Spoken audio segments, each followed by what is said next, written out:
Hello, good morning, everybody. So, on the last turn, when we were discussing about the open cycle systems, I told you that in case of simple open cycle systems, there is a lot of wastage of a very high temperature plasma state, and this can be used to preheat the air, and or we can use it in heating the or generating the steam for another associated generation activity. So for that, I told you that we must have related to this, in which we are going to have a kind of hybrid MHD system plant, which is basically open cycle in nature. In this diagram, we are having all the requisites of an open cycle system. At the same time, we are going to utilize the temperature of the plasma state, which is say at around 3000 or somewhat less, 2500 to 3000 Kelvin, and the pressure is also very, very high. Now this can be used, the gas coming out of MHD generator is sufficiently hot and can be used to raise the steam separately, which can be utilized as an additional energy generating mode in a steam turbine alternator unit. A part of this steam is also used, which drives a compressor for compressing air for the MHD cycle. That the seed material is recovered from the gas because it should not be discharged to the atmosphere because it may contain some harmful emissions. Now, as you can see in this slide, the thing that we have discussed just now, coal is processed and burnt in combustion at high temperature and pressure with preheated air to form the plasma. The plasma is seeded with a small fraction, 1% of an alkaline material, and passed through the high magnetic field. Now with this was the earlier arrangement for MHD power generation. Now, in most of the MHD applications, closed cycle systems are used, and in this case, we are going to have a better and more efficient system, and the wastage is going to be less as compared to the open cycle system. This is a simple schematic diagram for a closed cycle system. And what are the important features? Two general types of closed cycle MHD generators can be prepared. The electrical conductivity is maintained in the working fluid by ionization of the seed material as in open cycle system, and in another kind of closed cycle system in which a liquid metal is utilized. This carrier is usually a chemical inert gas. All through a liquid carrier is being used with a liquid metal conductor. The working fluid is circulated in a closed loop and is heated by the combustion gases using a heat exchanger. Hence, the heat sources and the working fluid both are doing their work independently. The working fluid is helium or argon with cesium as a seeding material. This closed cycle inert gas MHD system was initially established somewhere near 1965, it was thought that in this method, all the advantages of the open cycle system would be retained, and the main disadvantages of the open cycle system, that is very high temperature requirement and very chemically active flow, could be removed. So whatever the advantages were there in an open cycle system, they were to be remained here also.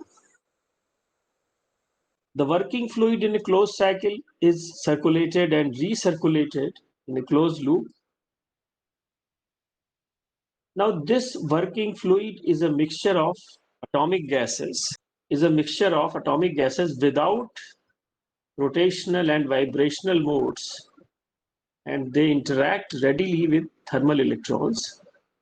Therefore, it is possible in closed cycle systems to maintain the conduction of electrons and flow at a higher temperature than the bulk gas. Since electron density tends to be governed by electron temperature rather than the gas temperature, we can get substantially higher electron density and conductivity than would exist at the same temperature in combustion gas flow.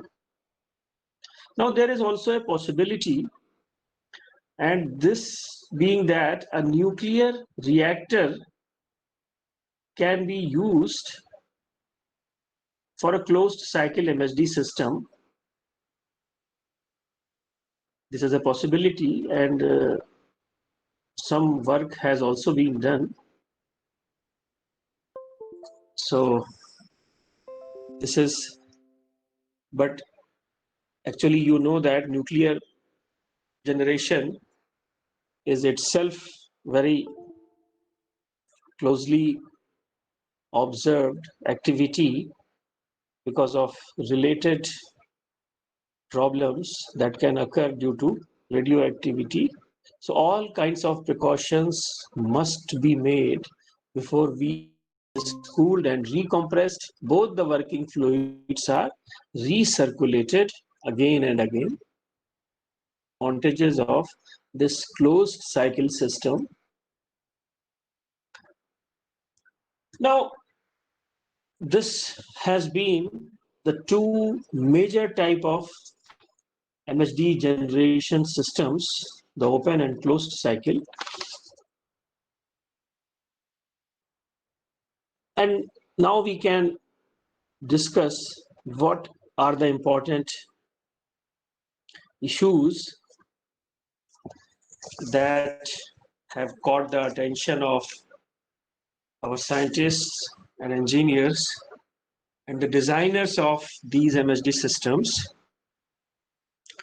So you can see that in a closed cycle system, we can provide a better power conversion somewhat at lower temperatures, around 1900 Kelvin as compared to 2500 for the open cycle system.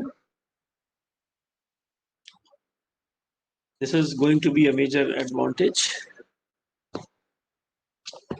The efficiency of the direct energy conversion process in MHD power generation increases with the magnetic field strength and the plasma conductivity. These are the two most important parameters. Now, this depends directly on the plasma temperature and more precisely on the electron temperature. Very hot plasma can only be used in pulsed MHD generators due to fast thermal material erosion.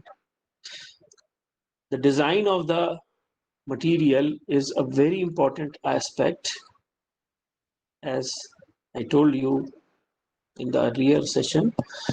Now, this was envisaged to use non-thermal plasmas as working fluids in steady MHD generators, where only free electrons are heated a lot, while the main gas remains at a much lower temperature. Now, this is a very good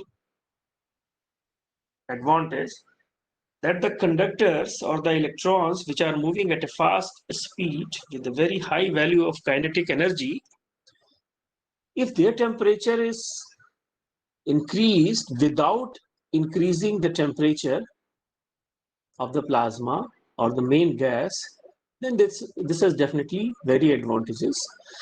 So the goal was to preserve the materials of the generator, walls and electrodes, while improving the limited conductivity of such conductors to the same level as a plasma in thermodynamic equilibrium.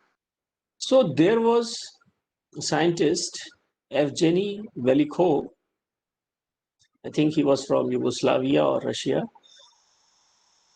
who first discovered theoretically in 1962 and experimentally in 63 that an ionization instability, which was later known as Velikhov instability or electrothermal instability, quickly arised in any MHD converter using magnetized plasma with hot electrons.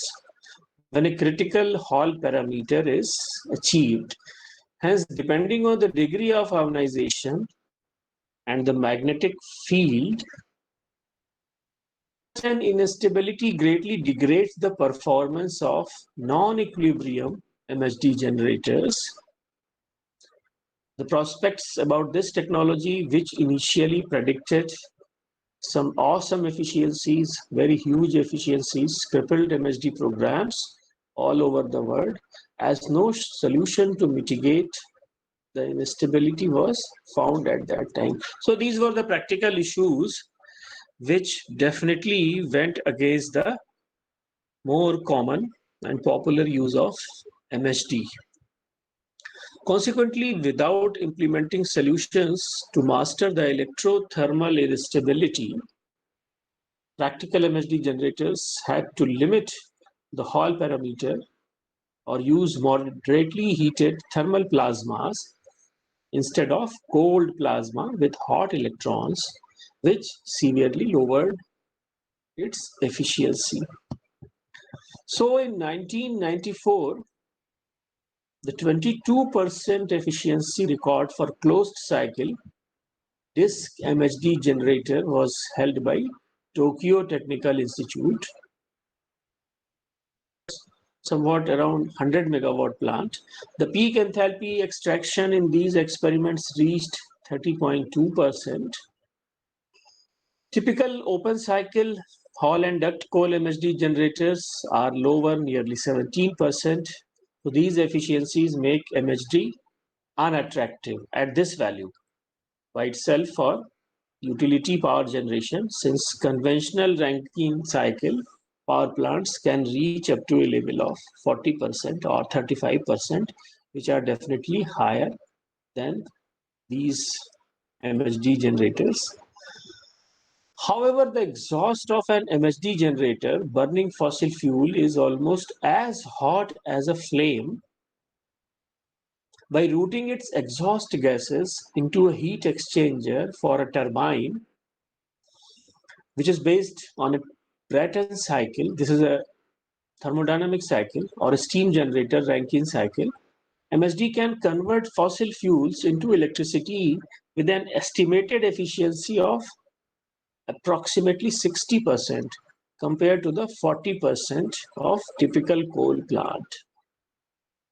So if it is used in combination of this kind of setup, definitely the overall efficiency will improve. And that's what I told you about the hybrid MHD steam plant open cycle system at the start of this lecture.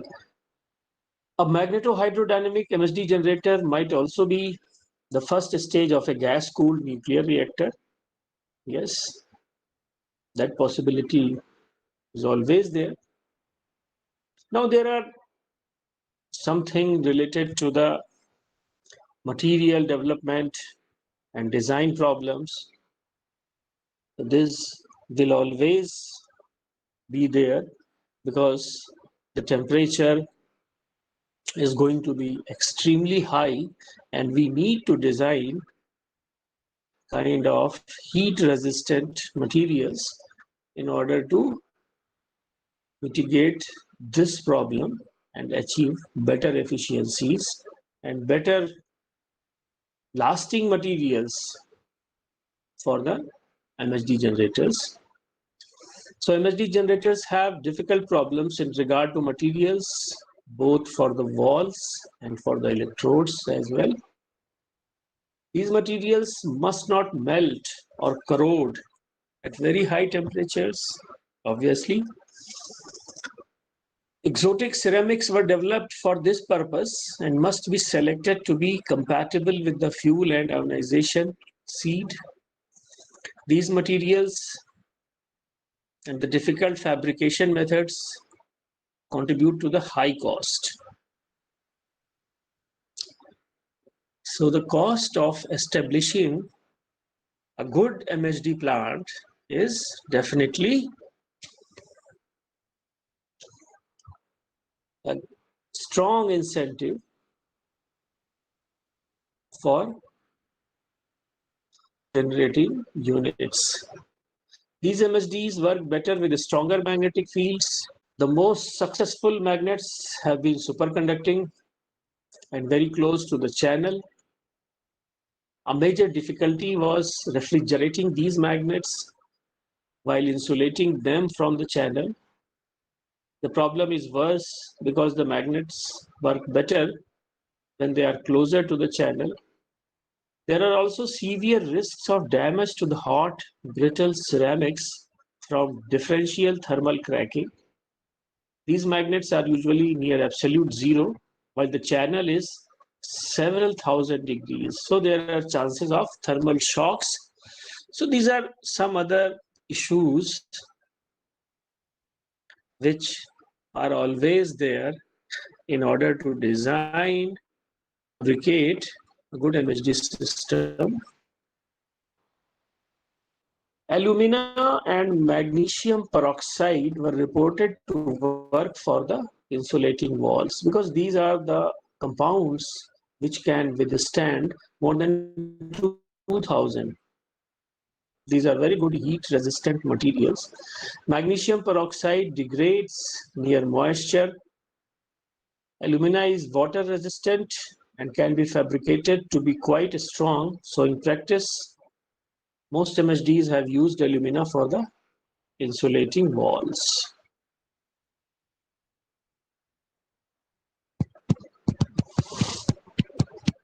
Now, MHD generators have not been employed for large-scale mass energy conversion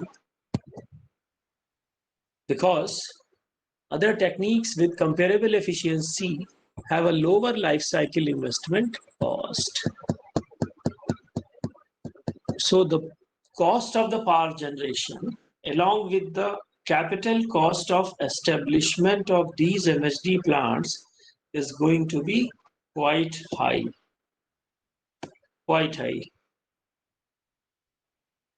In natural gas turbines achieved similar thermal efficiencies at lower cost. That's why the popularity of combined gas cycle plants is quite good.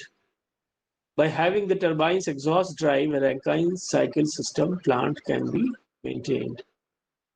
To get more electricity from coal, it is cheaper to simply add more low temperature steam generating capacity. It is always cheaper to use coal in comparison to the MHD plants because the cost of the development is too high. So these are some important economic issues which definitely go against these MHD generators. So in a nutshell, we can say that as an experimental prototype, these have been very, you can say, to fuel the imagination of scientists, engineers, that we can achieve the power conversion process very efficiently without moving parts but that simply goes against the basic principles of economics. So energy or anything which is uneconomical is not going to be a popular mode of generation as well as consumption. Now we can sum up the advantages as far as this system is concerned, that what are the advantages apart from what we just discussed related to economy and other material related issues. The conversion efficiency of an MHD system can be around 50%, much higher compared to the most efficient steam plants. In India, we are achieving 30%, 35% efficiency. Still higher efficiencies are expected in future, around 60 to 65% with the improvements in experience and technology. And as I told you that if we can combine a nuclear reactor with this MHD with proper safety measures, this can be a very good effective way for the MHD generation. Large amount of power is generated. So these are the all theoretical kind of things that have been proposed, but in practice, all such things have not been obtained.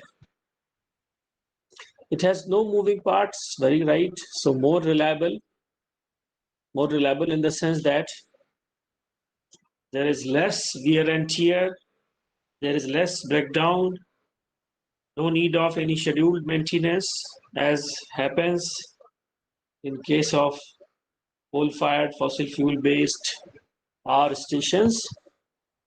The closed cycle system produces power free of pollution. Very correct.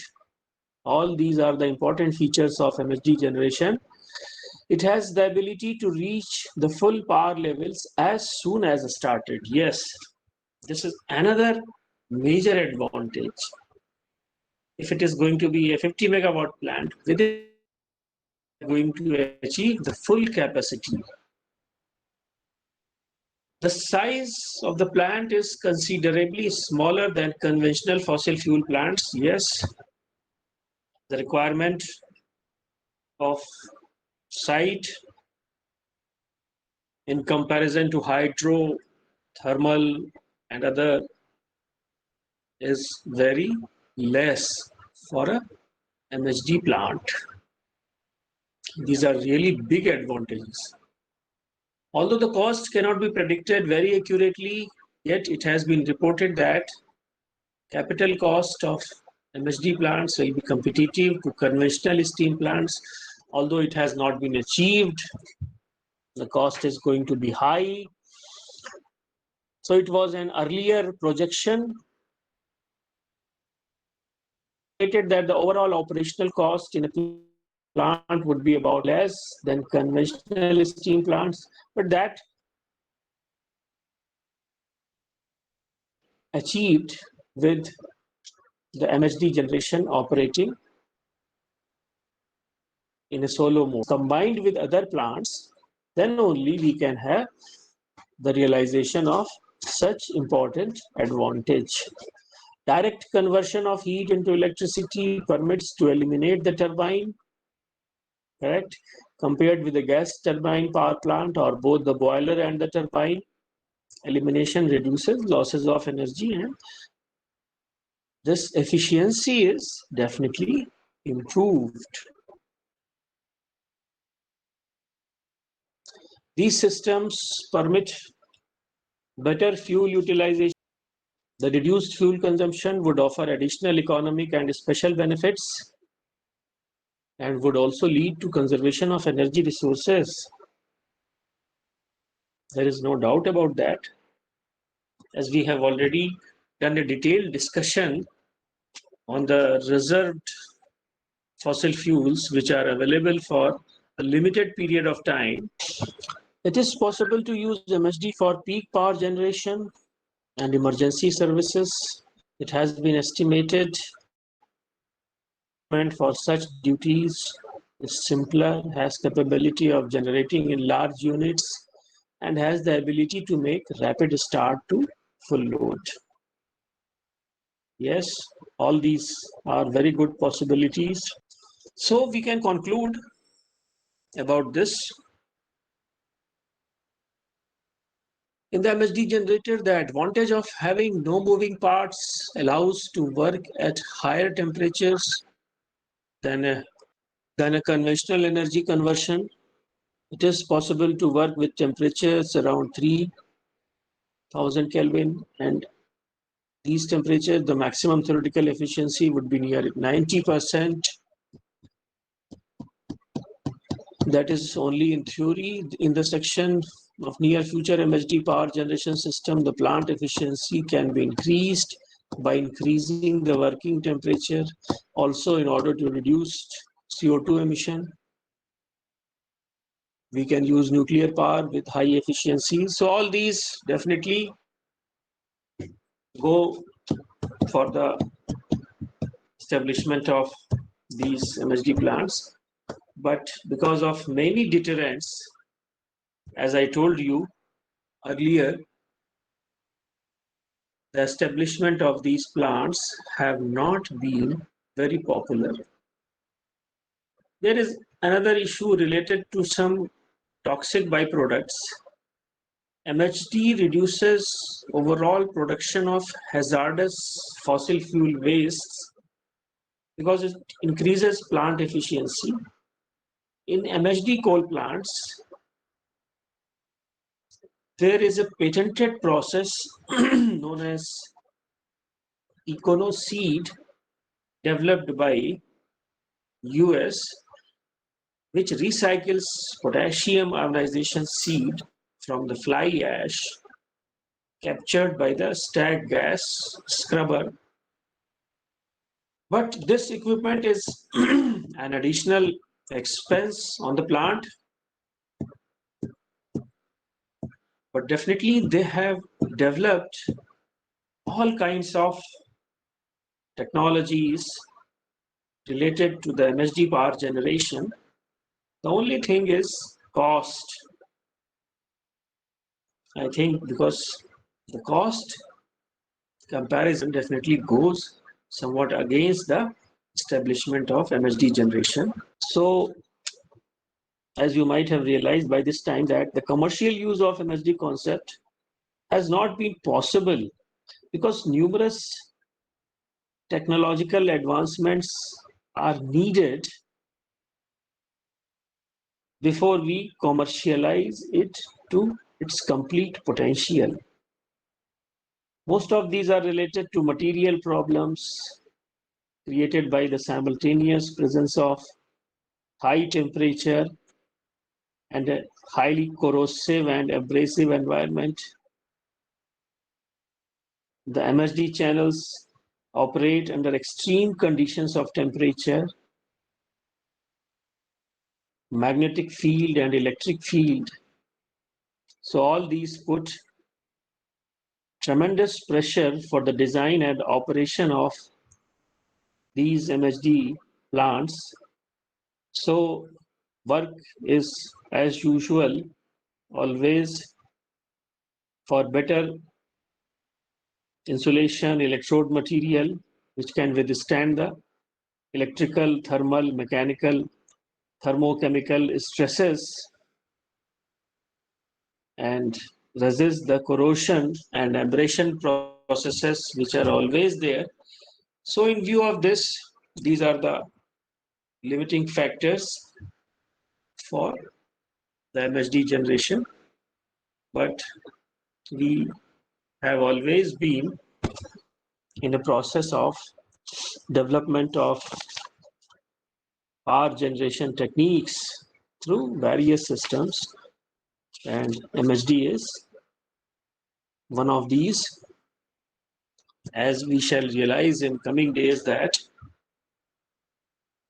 many different type of renewable and non-renewable technologies are available to us for the generation of electricity, and most of these we shall explore for our study.